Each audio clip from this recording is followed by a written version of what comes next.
Hello and welcome back to Suspended Fanimation. I'm your host, Dennis Patholkis, and this is Saturday Morning Blast Off. Welcome, everybody. Yeah, it's Saturday. Talking about the genre news of the week. Yes, and I realize, yes, it's opening weekend for a certain franchise, the end of a certain franchise, which I haven't gotten and seen yet. So you don't have to worry about spoilers for any of that stuff. I'm not going to be talking about it other than tangentially between the reviews that have come out, like the non-spoiler reviews. I've actually read a few of those. And yeah, we'll get to that in a little bit. So before I get into that stuff, remember to like, share, and subscribe, and take care of some business first here. Also, if you want to know when I'm going to be on live again next, you can hit the bell down below here. It's a 50-50 chance of YouTube actually notifying you when I'm on. So you can actually go to suspendedfanimation.com, take a look at my website there. I've got my schedule up for the week. I usually put it up every Monday, change it out every Monday. It's also up on my Facebook page. And speaking of Facebook, there is a Facebook group chat which you guys can post stuff in and talk amongst yourselves. I have a Twitter, I have an Instagram, and I also have a Patreon page, and that will be getting some tiers by the end of this year, beginning of next year. So, which is soon. That's like a couple of weeks now, right? 2 weeks, something like that. So let's talk about some of the lesser news. It was a slow news week because, of course, everyone's knowing that the Rise of Skywalker was coming out. So it's been kind of a slow news week. So I'm going to start off with some of the lesser news, the bottom stuff of the barrel. Um, so Bill and Ted Face the Music, the third movie in the franchise, finally released some photos of what's going on. So we got to see Bill and Ted's daughters, and then a strangely beardless Keanu Reeves. Without the beard, he looks just really weird. Hey, Dante S. Um, yeah, he just looks very, very weird. And I'm okay with that, quite honestly, because I'm looking forward to Bill and Ted Face the Music. It's got the original writers to it. It's got the original actors. Other than the princesses have been recast, unfortunately. But what are we gonna do? Having to drink a little bit of tea there, as far as you know. Very smooth. Yeah, I'm looking forward to it. It looks like fun. We'll see how it goes, quite honestly. I mean, Bill and Ted 2, not the best of movies, but still. Yeah, I know. Not the greatest thing in the world. Oh, thank you, Viking Bitch. Yeah, it's one of my favorite mugs. The little uh, the Joker. Yes.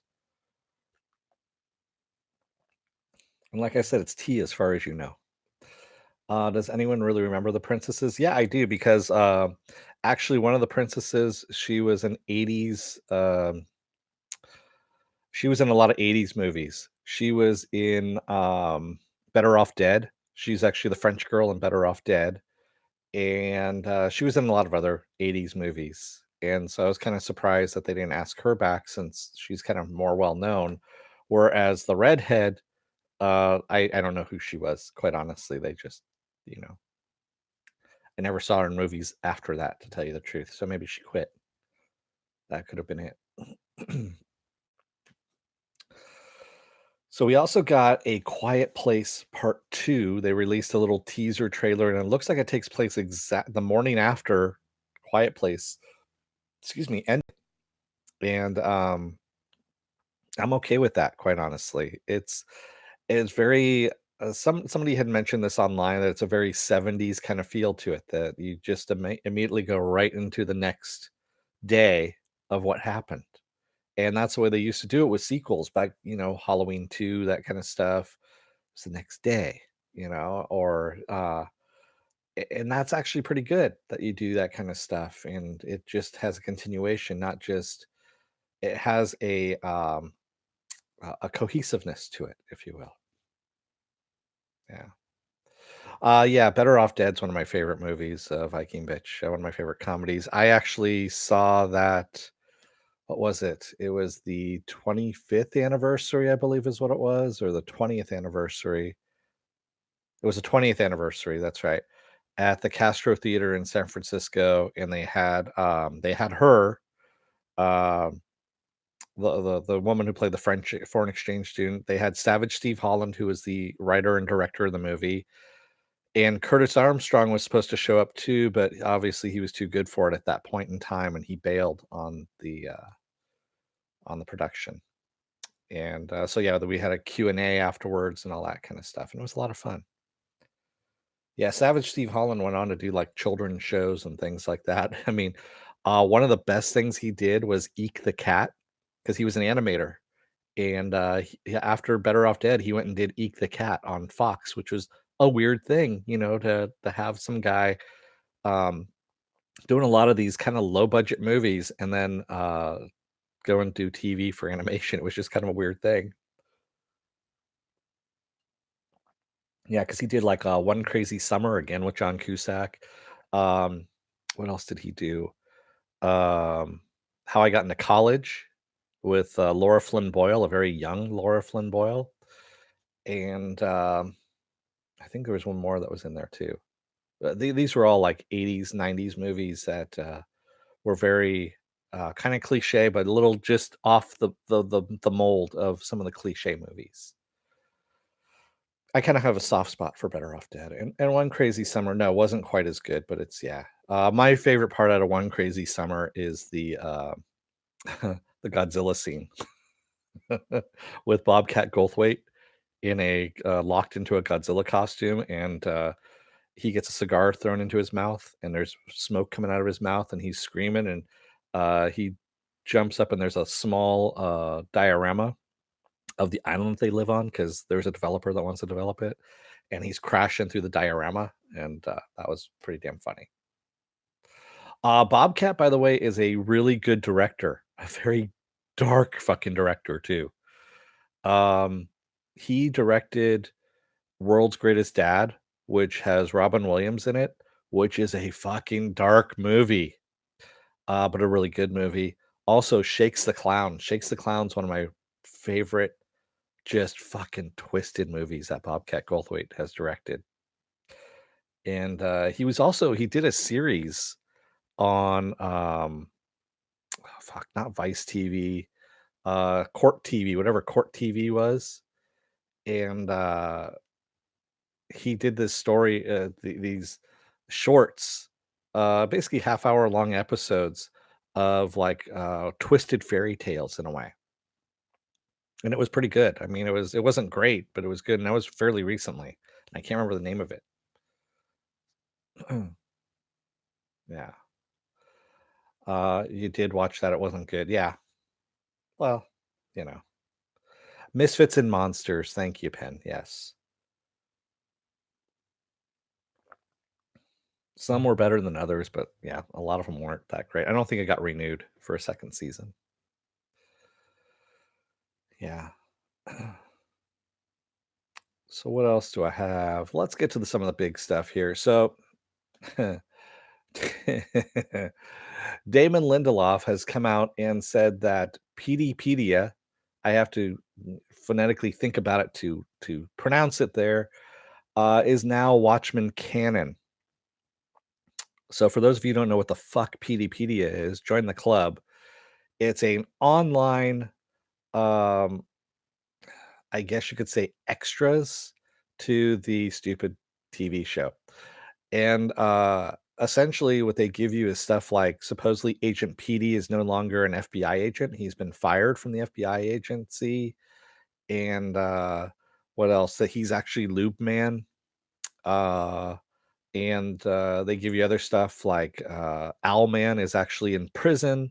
That Lori, the reason why Lori is an FBI agent is because they both got caught. They were out doing vigilante stuff, and of course, they both got caught, and she cut a deal to become an FBI agent. So this is all fucking canon now, supposedly. Yeah. Yeah, I didn't want the show. Yeah, yeah. You don't need extras to the show. If you can't put this in the show to begin with, don't fucking do extras and then call it canon. Do a comic book if you want to do it. Do a comic book and do it that way. Don't do a TV show. Yeah. I agree with you, Viking Bitch. Extras should enhance your show, not make you do research. Should be like little asides like, "Oh, you know, by the way, Lady True likes plums." Okay, sure, that's great. Nothing that's gonna actually change it and you're gonna go, "Fuck." So, basically, I need to read all of this if I'm into the series. If I'm not into the series, I don't really give a shit. Which if you've seen my reviews of it, you know I'm not into the show. I will not be doing season 2 if there ever is a season 2, so, yeah. Unless Lindeloff is off of it completely, and then maybe I'll give it a chance depending on who's on it. Yeah, go to this website and research everything that we were not able to explain in the show.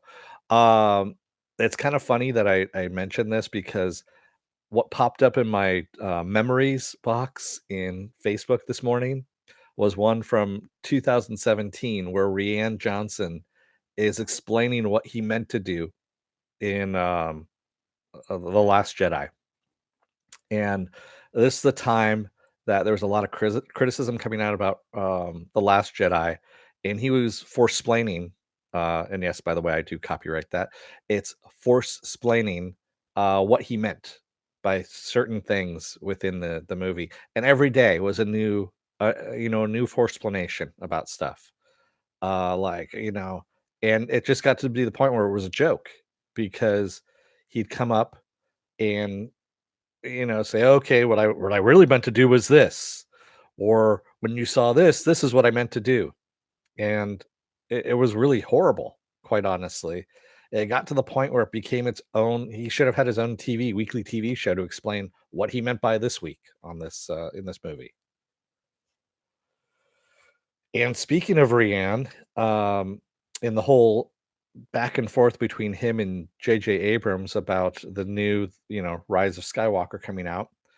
Rianne basically said, because obviously he saw this movie before the rest of us, that you shouldn't cater to fans.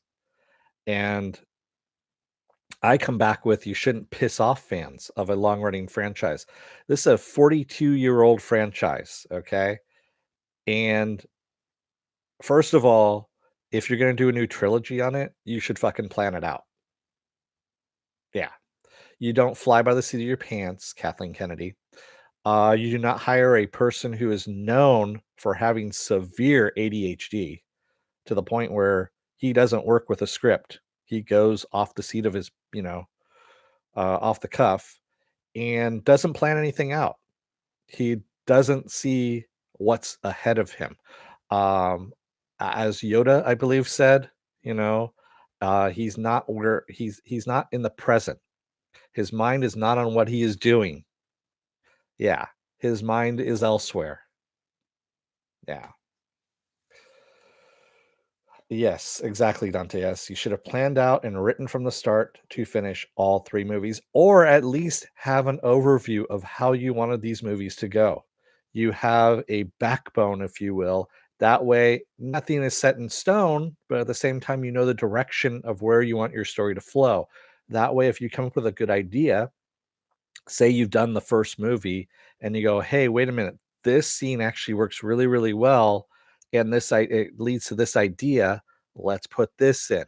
That's why pencils have erasers, so that you can actually, you know, erase something and put something in that's a little bit better. Things like that. Yeah.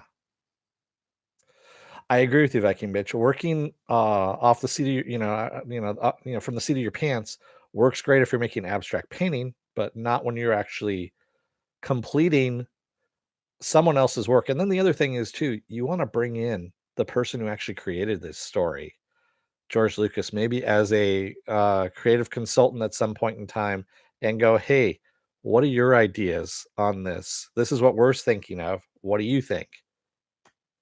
Not after the fact, and then kind of go, "Oh yeah, what do you think of this?" And then George is kind of like, "Yeah, that kind of sucks."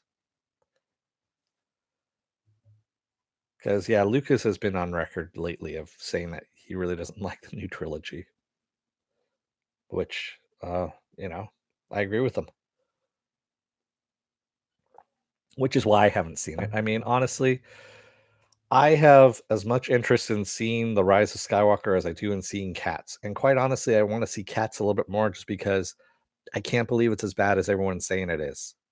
And it's just that train wreck thing that I need to see kind of thing. But I don't want to pay for it at the same time.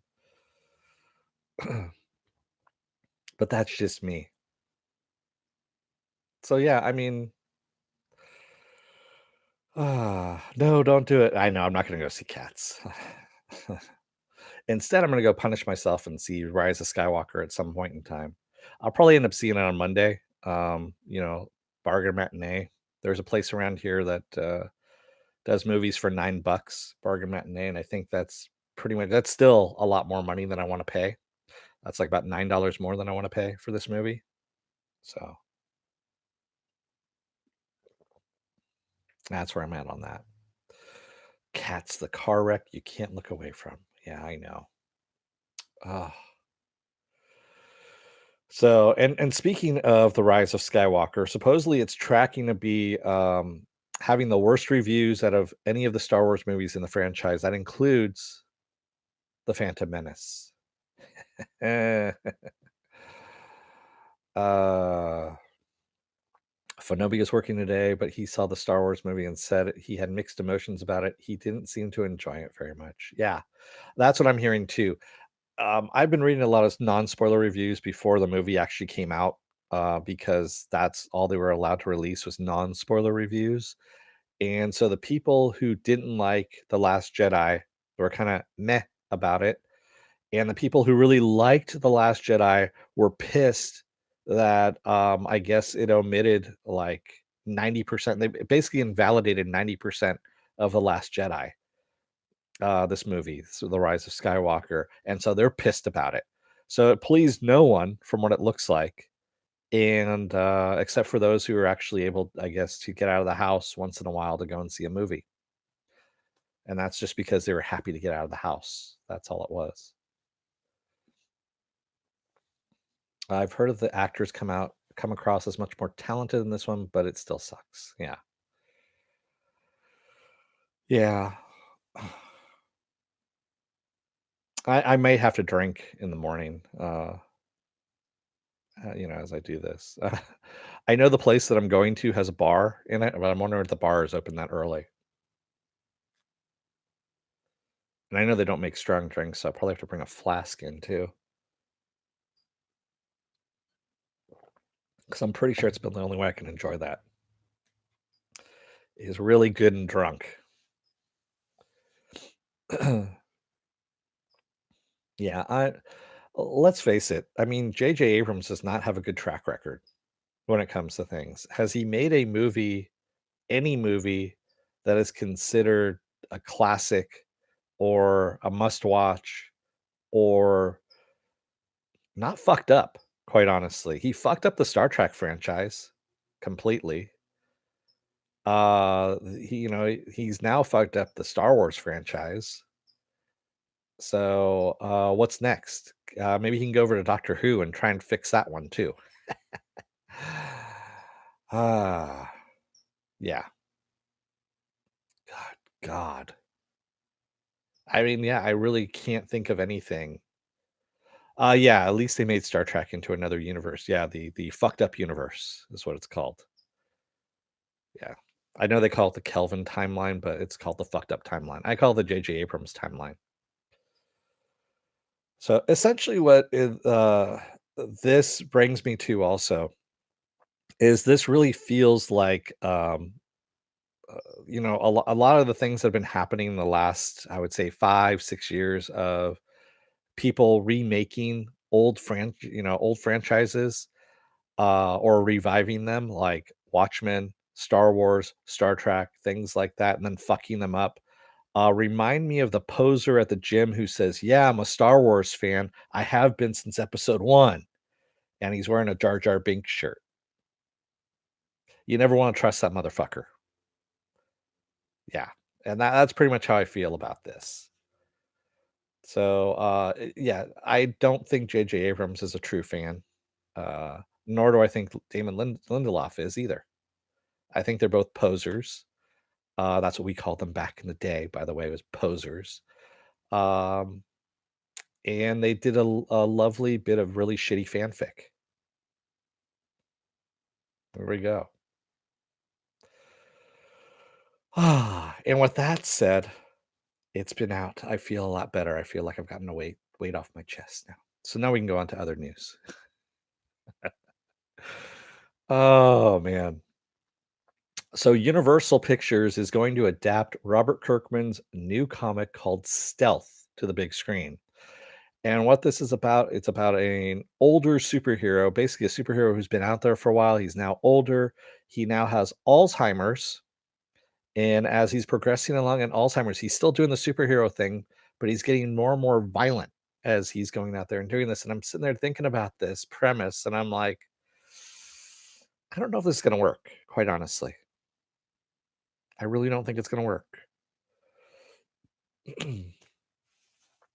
And I'm pretty sure you're going to get a lot of people upset in the Alzheimer community that are going to be very vocal about how this is portrayed. Unless Kirkman's actually done some homework, that's the one thing is you never want to deal with maladies, diseases, anything like that in a superhero setting, unless you're doing something completely different than what this is. But yeah, this just seems like a bad idea, like a really bad idea. And good luck to Universal. Maybe you guys will not go into bankruptcy again. But yeah, seems like a really bad idea. Might just be me. Oh, so there was this weird trailer that came out with Elijah Wood called Come to Daddy. And it's about a 30-something-year-old guy who goes to visit his estranged father. I guess his father left when he was a child. He doesn't know anything about his dad, really. His mom has never said anything. He goes to meet him out at this remote cabin that's out by the beach. And his dad is very weird and maybe a monster or a killer or maybe even both. And it looks very interesting. The trailer looks extremely interesting to the point where I want to see this thing. It comes out next year. Yeah, it does sound like a porn title, Dante. Yes, I know. Yeah, I. But it's. I think it has some kind of reasoning behind it why the title is titled that, but it looks fairly interesting. Go and watch the trailer. It's up on my YouTube oh, excuse me, my YouTube. It's up on my Facebook page, actually, and, it looks really good, and also you can just, look on YouTube as well for it and see it. Viking Bitch says, "I guess I'm wondering what the point of a superhero with Alzheimer's is." He didn't always have it. He started off, as a superhero. So he's supposed to be an older superhero now at this point. He was doing superheroing stuff for a while, and now Alzheimer's has set in, and he's still doing the superhero thing instead of retiring. Yeah. Yeah, I would have missed it too, the thing is, I scour I've got things set up so that it pings me for different, news items that come up, and this one actually I found by accident. I don't know where I found it, to tell you the truth. And I was like and I like Elijah Wood stuff that he's done. Uh, yeah, Elijah Wood has done some really weird and twisted shit. So, especially that TV series that he did on FX about the dog who he thinks is a person in a dog suit, and, it's so wrong, but at the same time, really fucking funny. Yeah. Haven't we seen similar scripts suggested in the past where they only, have said senile instead of Alzheimer's? Not really. I mean, senility a little bit different than Alzheimer's, actually a lot different than Alzheimer's, and, yeah. So, I don't know. I'm not an expert on it, so I'm not gonna chime in, quite honestly. I just think that it's always a bad idea when you have an affliction that you try and feature prominently in a work of fiction and you don't know anything about it, or that's that's where I think you run into some problems. Yeah.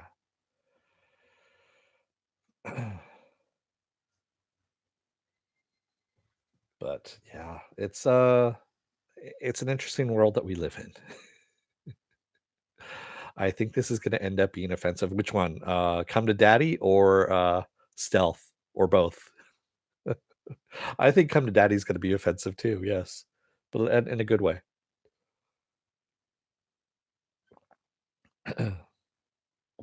And yeah, Elijah Wood as the weird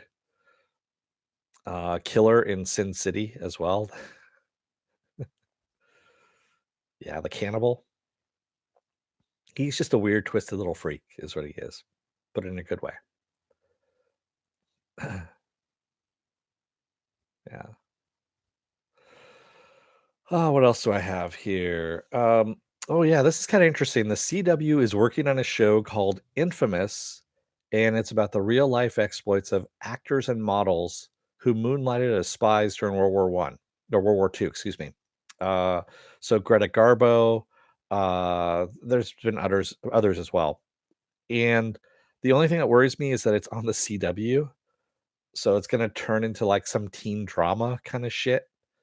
I don't know if they can actually handle doing a real show because it all falls under like the Dawson's Creek model. And that I'm not really kind of digging. I dig the premise. I love that. I love the premise, but I think it's really the wrong network. It really should be going to like Amazon, Netflix, something like that in order to do justice. But unfortunately, it's going to CW. Yeah, it sounded great until you said CW. I know. Everything except for that CW part, I was into up to that point. Yeah. But, we'll see how it turns out. I'm fairly sure it's gonna turn out shitty. Someone at the CW has finally, subverted expectations to do an adult show. I don't think so. I don't think so, Penn. If you look at Riverdale and the following of Riverdale, Riverdale is a huge following. A huge following. I mean, Hall H, they overflowed Hall H. Let's just put that at Comic-Con. I was there. Yeah, after that first season, and good god, that was the scariest thing I've ever been in. Literally, when they cleared out, when Riverdale, that panel was done, just about the entirety of Hall H cleared out. That was frightening. I've never seen that before.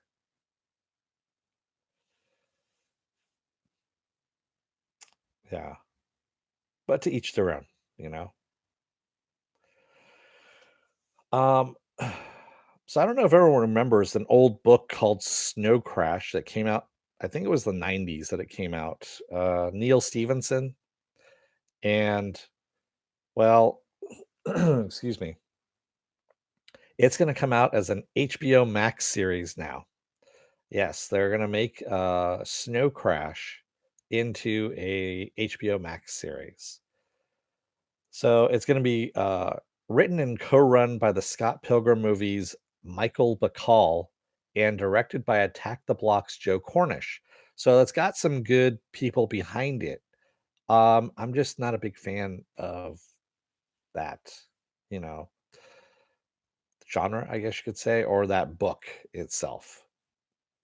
But yeah, there you go.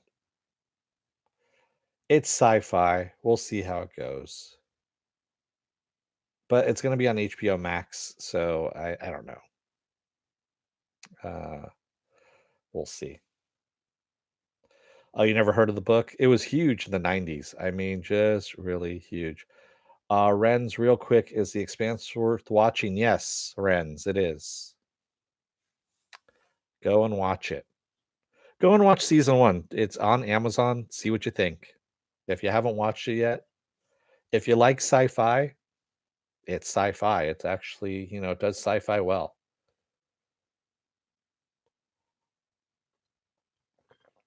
And it's got Thomas Jane in it too. Thomas Jane is always worth it. And he's in the entirety of the first season. He's actually, he's sprinkled throughout all the seasons. Yeah. So definitely go and watch it. And, you know, watch the first couple episodes, see what you think. Yeah, it was on the New York Times bestseller list forever. Snow Crash. And yeah, I resisted it because I kept reading the back cover and I'm like, no, this looks really dumb. But I know there's a big following to it. Yeah. It just didn't grab me. All right. What else I got here?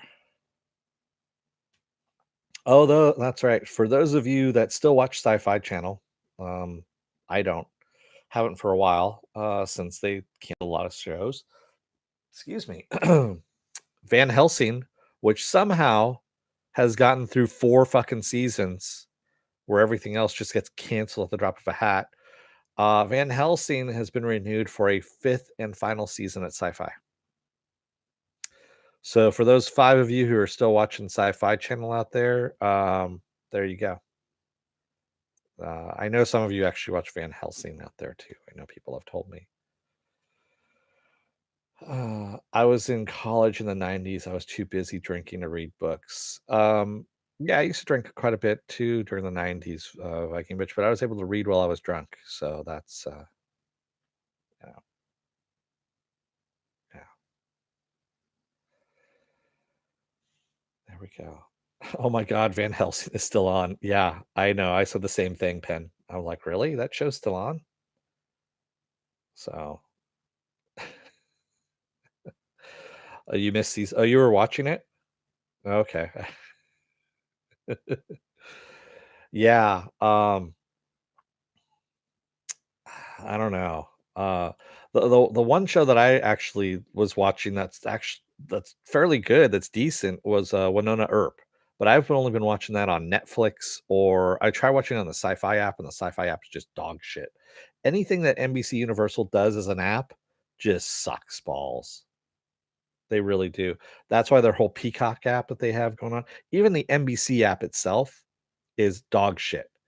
I've been trying to watch episodes of The Good Place on the NBC app, and I have cable, so I should be able to watch it for free, or free-ish. I just put in my account, but no, it freezes up all the time. So I actually just go on my cables on demand and watch it that way because it's faster.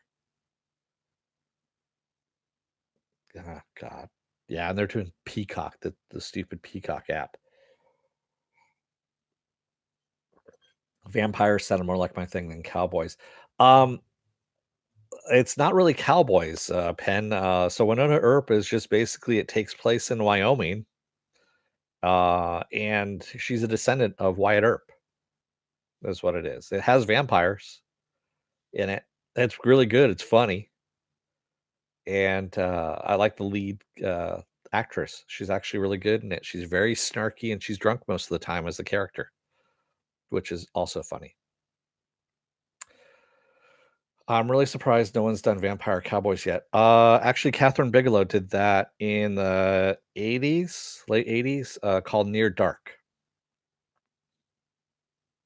Yeah, Viking Bitch. Watch Near Dark. That has Lance Hendrickson in it, Bill Paxton, pretty much the entire crew of Aliens is in that. And because Catherine Bigelow at the time was, I think, she was married to James Cameron, if I remember correctly, and then was divorced from him just around that time. Yeah, so they had, started in the 1800s, and they're just, they've kind of progressed now is what it was. Yeah. I saw a lot of commercials. I may have, eventually watch it on Netflix. Yeah, One on Earth is just, it's fucking fun. It really is. And Doc Holliday in it. Actually, the guy who plays Bobo, one of the lead vampires, is he's been getting a lot more work lately. I've been seeing him pop up, and it's kind of funny because he's got a certain distinctive hairstyle, and he uses that same hairstyle in whatever else he's in. And I'm wondering if he negotiates this or what in his contracts because it's a tough hairstyle to work around. Yeah. Oh man. What else we got here? Oh yeah. So speaking of Sci-Fi Channel, there's also Resident Alien is what it's called, which is Alan Tudyk's new show that's coming out on Sci-Fi. They released some images, and we actually see Alan Tudyk with makeup on, full on alien makeup and all that kind of stuff. And yeah, it looks pretty damn good. That's all. I it's on Sci-Fi Channel though. That's the other thing that kind of worries me, because I know it's going to get canceled after season one. But hey, and for those of you who don't know what the hell Resident Alien's about, it's a Dark Horse comic that's being adapted into a TV show, and it's about an alien who crash lands on Earth, disguises himself as human, and becomes a doctor in a small town, and fits right in. Yeah, I just heard Alan Tudyk and got excited. Yeah. He is seriously the hardest working man in genre TV today. He's got like 9 different projects going on currently. Yes, he's doing voice work for, Harley Quinn, but he's also in Doom Patrol. He's in Resident Alien. What else was he in? He was in Santa Clarita Diet doing a voice for that. He was actually voicing Nathan Fillion's character, who Nathan Fillion, I guess, had to leave, so he ended up voicing his character. I'm not going to tell you why. You'd have to see it in order to believe it. And what else? He's in a lot of shit though. He is everywhere, and I'm glad. I'm glad that he is getting so much work because he honestly deserves it. And he should be a live action Joker. I keep saying this during the Harley Quinn reviews, but he would make an awesome live action Joker, especially now that I've heard him voice it. And you need to let him swear. What the fuck, Harley? I mean, that just made me laugh. Viking Beach says, I've heard a lot of actors like to do voice work because it isn't quite as time consuming. You can do the whole bunch in a day. Yeah. One of my favorite Simpsons, there's a lot of favorite Simpsons, but one where Lisa is doing little Lisa Lionheart, the doll, and she has to go in and do the voice for Lisa Lionheart, the doll. And she's kind of fretting over how she should do the inflections of how she's saying things. And Krusty comes in, he goes, "All right, let me show you how a pro does it." And he just reads off, it's like, hey, it's Krusty. Hey, kids, buy this Krusty doll. And he's just going through like all these different lines. And then he goes, "Okay, I'm out of here." And he leaves. And then you hear the guy in the control booth goes, "Okay, Krusty, we've changed the tapes. We're ready for you." Which is what I always think of whenever voice work comes up. I've actually got a voice work book up here that's written by the guy who did the voice for Ben 10. Um, and now I can't remember what it's called. It's someplace up there, but he actually signed it. Really nice guy. And he's been doing a lot of stuff too. The original voice for Ben 10, I should say. Yeah. And it's like how to break into voice acting and all that kind of stuff. Well, yeah, it's like anything, Mr. Roboto. I mean, you do it long enough, it becomes second nature. It's like breathing. I mean, shit. I've been doing, channels like this for years. Yes, it's actually been years, even though this channel is only a year old recently. Um, and yes, it becomes second nature. Yes, you fuck up things here and there. It does happen because, we're all human. But yeah, it becomes second nature. I know people at the beginning were going, "You make it look so easy." It's like, well, yeah, because I've been doing it for a long time. It's repetition, you know? As the old saying goes, how do you get to Carnegie Hall? Practice, practice, practice. And that's what this is. It's just practicing. Yeah. I was gonna make an inappropriate joke there, Viking bitch, but I was like, nope, not gonna do it. I think better of it, and I just move on. So there's a movie January 10th. There's gonna be a movie called The Sonata that hits theaters. It's Rucker Hauer's last movie, I believe. Um, and he is a composer. He is dead in the movie, of course, but we have flashbacks to him. But it's a story about different groups of people that are vying for his final bit of sheet music that can supposedly, when played correctly, can conjure and seduce the devil. There's a trailer up for it. It looks really good. It had a very Ninth Gate feel to it, the old Johnny Depp movie, Ninth Gate. And I really am interested in seeing this, to tell you the truth. It looks really good, and I'm glad that is, coming out. And of course, it's got Rucker Hauer in his last role, so I'm definitely looking forward to that too. Rucker Hauer's dead, Mr. Roboto. He passed away earlier this year. Yeah. No, oh, Rucker Hauer passed away. Uh, yeah, Viking bitch. I hate to say it, but yeah, he had passed away earlier. Yeah. I had mentioned it at one point in time. Yeah. Um, but yeah, I'm interested to see how this movie goes. When I actually was reading about it too, I'd forgotten that he had passed away. And it's just kind of one of those guys that, you think will live forever kind of thing. But I had forgotten that he had passed away. When I read it, I'm like, oh, that's right. He did pass away. Shit. Hey, Mark Magino. How's it going?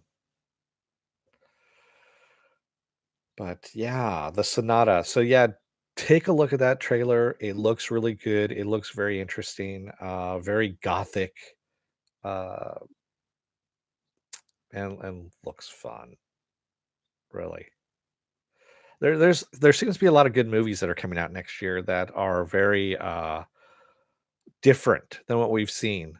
And I'm ready for that, to tell you the truth. I'm tired of seeing the same kind of cookie cutter shit that keeps coming out. I want something new. I really do. Narc? Who's the narc?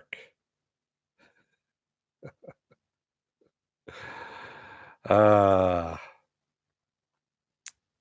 typos. I always love typos. Um, and speaking of interesting movies, if you haven't seen The Favorite, go and watch The Favorite. It has now I'm blanking on it. Oh man. It's got a lot of good people in it, but it takes place a period piece. So what I'm getting at is Yorgos Lanthimos is the director, and he's in talks to adapt The Hawkline Monster. It's a book called The Hawkline Monster, and it's a horror tale that's set in the Old West. Now, what is it about? Um, Let me get to it, and I'll tell you here.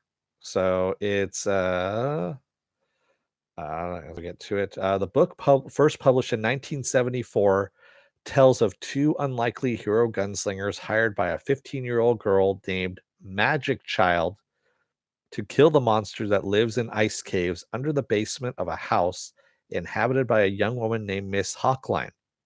What follows is a unique adventure where there is more to Magic Child, Miss Hawkline, and the house than meets the eye. So, yeah. Um, to put it this way, Tim Burton was actually interested in this adaptation back when the author Ashby died in 1988. Um, Clint Eastwood was at one point, Jack Nicholson was as well, but it got lost after a while, and now it's coming back around, and yeah, we've got Yorgos Lanthimos who's in talks to direct that now. It sounds like an interesting story. I really want to see how that's going to play out, and I think it's going to be kind of cool. I have not covered the Tenant trailer yet, Mark Mashino. I have not. Yeah, I'll get to that in a moment. But yeah, so that seems like it's going to be kind of like I said. There's a lot of good stuff that's coming up that is coming out this next year, and I'm ready for it. It seems like a lot of different stuff. Yeah. What else do we have here? So Star Trek Picard has been renewed for a second season at CBS All Access because what the fuck else do they have? That's all I got on that one. I mean, the first season hasn't even come out yet, and they're already greenlighting the second season. I mean, granted, Amazon does that. Amazon Prime does that for all their shows, except for The Tick, which they shit canned after 2 seasons. But yeah, no one really cares about Star Trek Picard, except for the people that are writing it that want their jobs. Yeah. Anyway, let's move on from that. Christopher Lloyd wants a Rick and Morty crossover with Doc and Marty meeting Rick and Marty, since Back to the Future 4 is not happening. So there's a lot to unpack on that one. Um, so Back to the Future 4, they were been talking about it for a while, and I guess now it's not going to happen. It's not happening at all. And Christopher Lloyd says he's a big fan of Rick and Morty. He thinks it's really funny, and he wants to have a crossover, an animated crossover, of course, with he and Marty meeting up with Rick and Morty.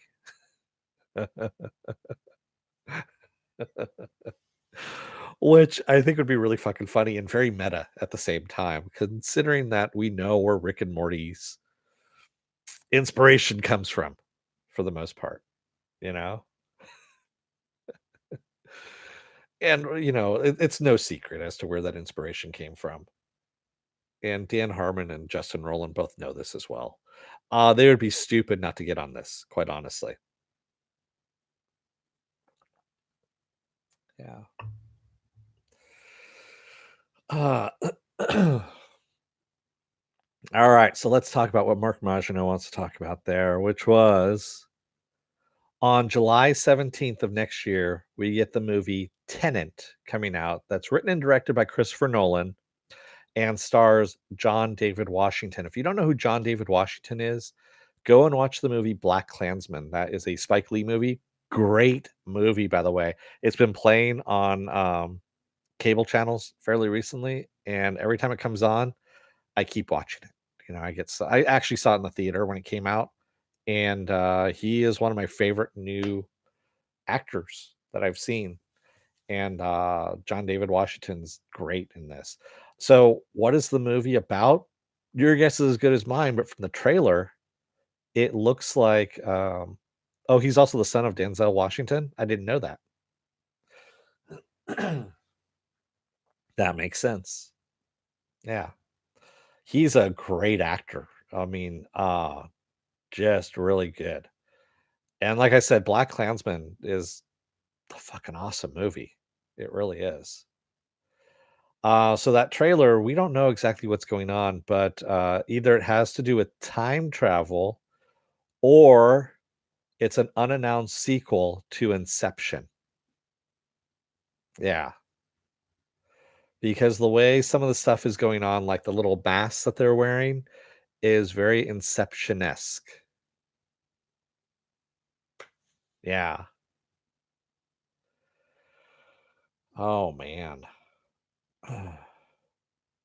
Yeah, I was actually just watching Deja Vu last night, Viking Bitch, with Denzel Washington in it. I had forgotten about that movie. It's got time travel involved in it too. And that's a nice little gem of a movie too. It gets shit on quite a bit, but it's a decent movie. It's got Val Kilmer in it as well. Yeah. And he plays like a small role in it, Val Kilmer. He doesn't play like a huge role, so that was kind of odd. Tony Scott was the director on that one. I had forgotten all about that movie. Yeah. Dennis and his time travel. Well, see, yeah, but Farscape's just the one thing, whereas time travel is just a genre that goes all over the place, you know. I'm kidding, Becky bitch, don't hurt me. Yeah. But yeah, I really loved John David Washington in Black Klansman. He did a great job in that movie. Farscape is all encompassing. It is everywhere, yet nowhere. Too much shows to watch. Hey, welcome to my world, Mr. Roboto. Now you know what I do. I have spoken. It is the way. You notice how there's always finality in the Mandalorian? I have spoken. This is the way. Like, okay, so we're not up to interpretation at all. We can't have a discussion about things. Everything is finality at this point. I have spoken. This is the way. It's a great way to shut down your fan base, man. I kid, I kid. I don't need your angry tweets or whatever. Ah, so I got two more things left here. And I'm trying to figure out which one to go with first. I'll go with this one first. So Netflix has yet another He-Man series in the works, but this one is going to be CGI, basically 3D characters. The other one is a 2D animated remake or a reboot of an old He-Man story, I guess you could say, that had been done before. Whereas this new series is a original He-Man series, but done as CGI. All right, that sounds cool. I can watch another He-Man show. That's fine. I'm not really opposed to it at all. Mark Maginot, I just binged The Witcher, liked it very much. Apart from the timeline stuff, need to rewatch it. Okay, I haven't watched it yet. I was gonna start watching last night, and then I just turned on cable and fell asleep in front of the TV. Yeah. Leave Fanobi behind, Viking bitch. Just start watching it without him. He can catch up on his own. You know that. So, yeah, another He-Man. Sure, why not? CGI He-Man. Sure, why not? You know. Uh, Pen Farm Girl said, "I heard Witcher was good. Not sure when I'll get to it." No, I do not have satellite, Mr. Roboto, because satellite is for suckers. Viking bitch says, "What is this obsession with He-Man all of a sudden?" Um, there hasn't been a any He-Man out there. So Mattel is basically they're pushing all their stuff right now. They're pushing as hard as they can. They have a new studio out there, or not a new studio. It's been around for a little bit, but they are trying to basically push all their properties out there now that superhero stuff is really big. And unfortunately, they don't have the money to do like a Disney-esque kind of take on Marvel, like how they've done Marvel, essentially. They want to do something that big, but they don't have that kind of money. Yeah.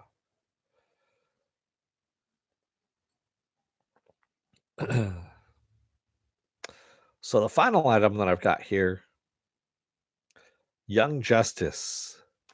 The title for season 4 has been leaked, and it's Young Justice Phantoms. What does that entail?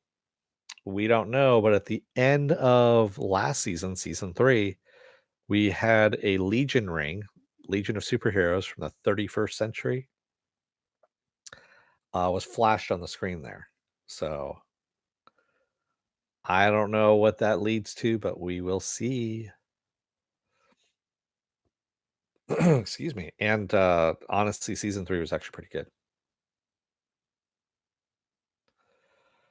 Well, there's Phantom Girl. There's the Phantom Zone. What else is there?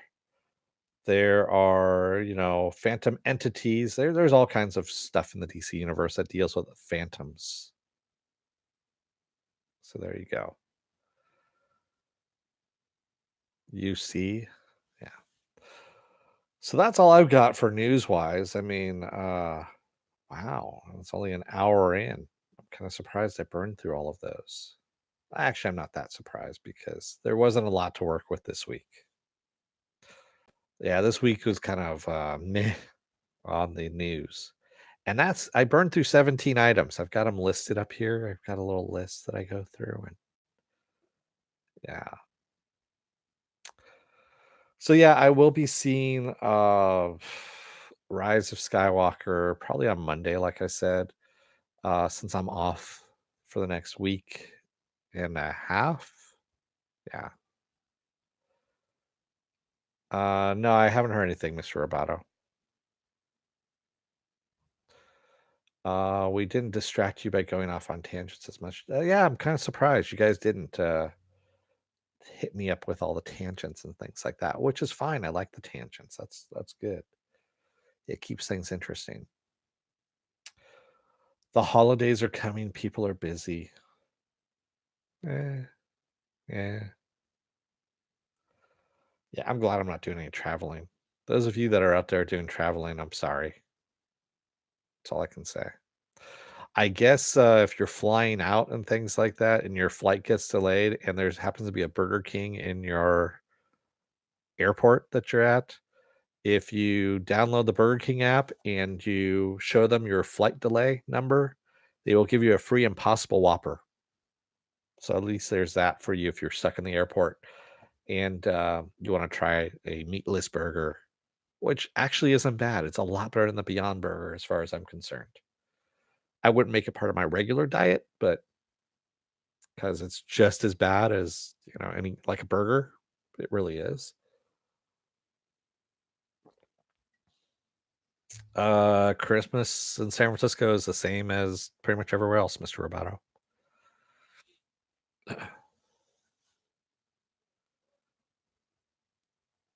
Yeah, except there's no snow. Fanobi makes everything better, really? That's not what I've heard. Yeah, the Impossible Whopper isn't bad, Pen. It's just expensive. It's like $8 or something like that, which is fucking ridiculous. So way back in the day, every now and then I felt like a meatless burger for whatever reason. And there was a mix that used mushrooms and oats and things like that that you just put together with some warm water to form patties, and then you fried it up. And that was actually pretty good. Those burgers have too much soy. The Impossible Burgers, I didn't think it had soy in it. I thought that was mostly plant-based, but I know soy's plant, but I thought it was something else they were using.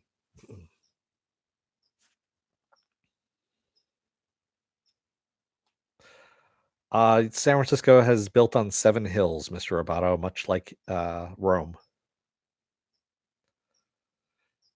Penn Farm Girl says it's 560. Okay.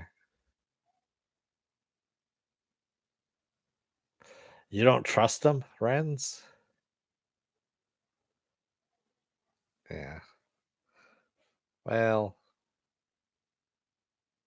it's not like they're grown in a petri dish or anything like that. Although some of them are, I think. Anyway, what else is there that's going on? So this week, tomorrow, of course, is the season and series finale for Mr. Robot. We get episodes 12 and 13 back to back. It's going to be fucking crazy. Fucking crazy. Really, it is. Monday, of course, is going to be the season finale for His Dark Materials. That's not going to be as crazy. Tuesday is going to be episode 3 of The Expanse. Wednesday is nothing because that is Christmas Eve. Is that right? No, it's Christmas Day. Excuse me. Wednesday is Christmas Day. There we go. Yeah, Christmas Eve is on Tuesday. And Thursday I'm off as well. Friday is going to be a double header again with The Mandalorian and Harley Quinn. The Mandalorian most likely is going to be in the morning because I'm off, and Harley Quinn will be in the afternoon. Yeah, for me. Times vary wherever you're from. No holiday show. New Year's Eve is going to be The Expanse, just like Christmas Eve is going to be The Expanse, Mr. Roboto. You doing a Christmas special stream? No, I'm not.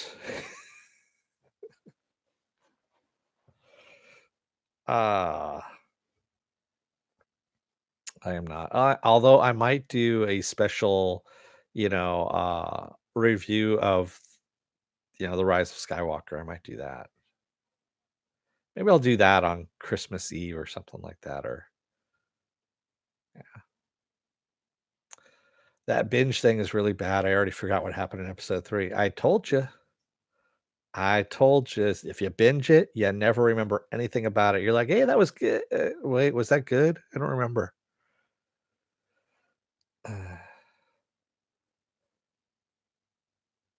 You know, okay. Yeah, I guess, Mr. Roboto.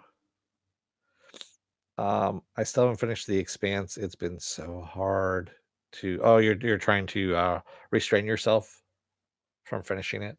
Yeah, it's easy for me because I have a lot of shit that I have to watch, and I just have to pace myself on it. Yeah. Oh man. Yeah, I've got some chores I got to do around the house and things like that. I'm putting up some new drapes. Uh, and got to clean the dog. Actually give her a bath and all that kind of stuff. Yes, the Expanse is on season 4. I can, Viking bitch. I have a lot of stamina. Yep. Yes, it's on Amazon.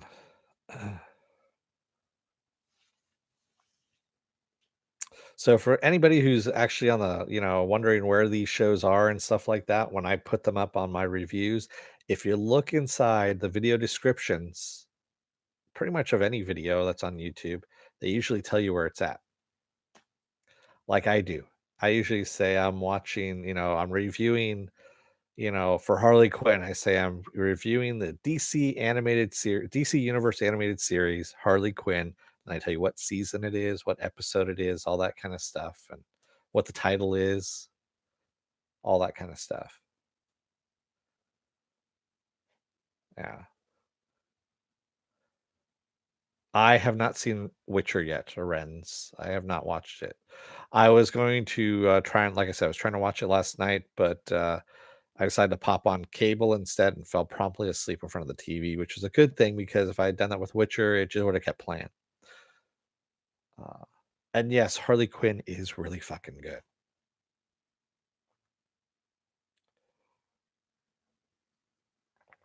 So I guess they are kind of. I saw it in the credits. It flashed by briefly. Jimmy Palmiotti, who is one of the writers at DC, he writes the comics. I guess they are using some of his source material for this version of Harley Quinn. Yes, it was created by Paul Dini for the animated. She was created by Paul Dini for the animated series, Batman, the animated series back in the 90s. But she's become her own character in her own right, really. And everything that Viking Bitch just said. It's funny and an adult and very Venture Brothers. Um, was she in Harley? She was on Birds of Prey? I think that predated her, Pen, if I'm not mistaken, because she only appeared in '93. I want to say in Batman the Animated Series. And I want to say Birds of Prey wasn't until 95, and she was in it, huh? I don't remember her. But then again, I don't remember much about that show because it was on and off. It really was. I remember watching it. I just don't remember anything else about it.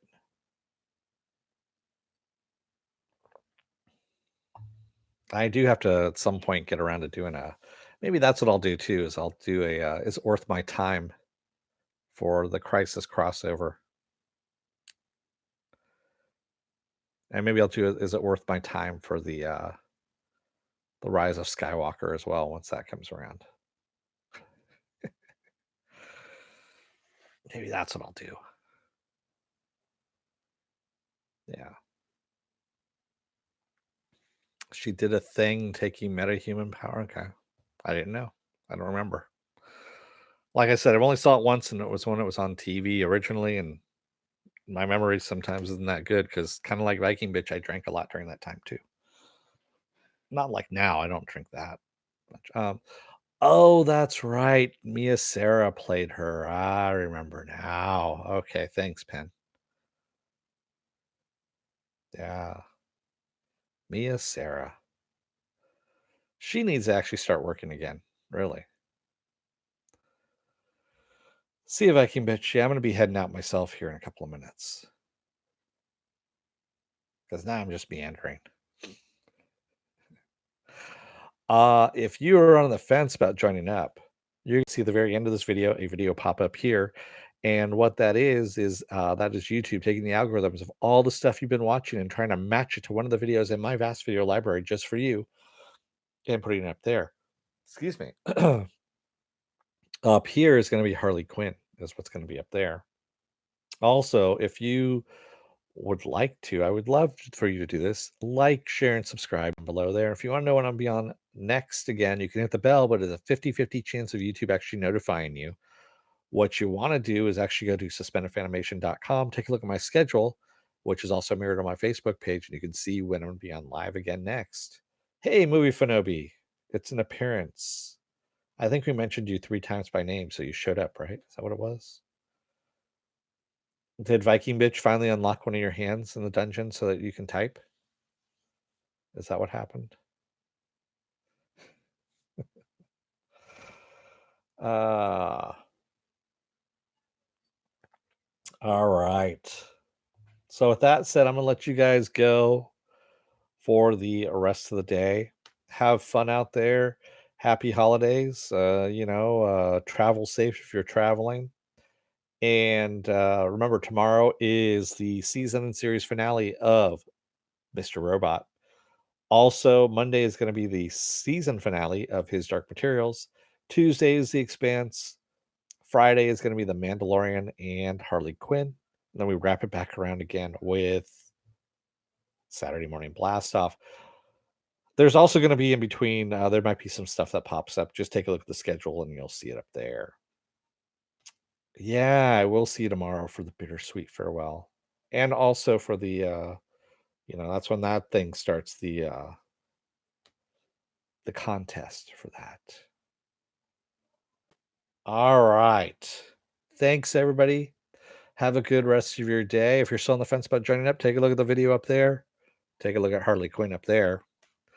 And until tomorrow, don't let the door hit your ass on the way out. Otherwise, you know, you may end up having to eat one of those Beyond Burgers, which I don't recommend. Thanks, everybody. Have a good night or a good rest of your day. And I will see you tomorrow for Mr. Robot.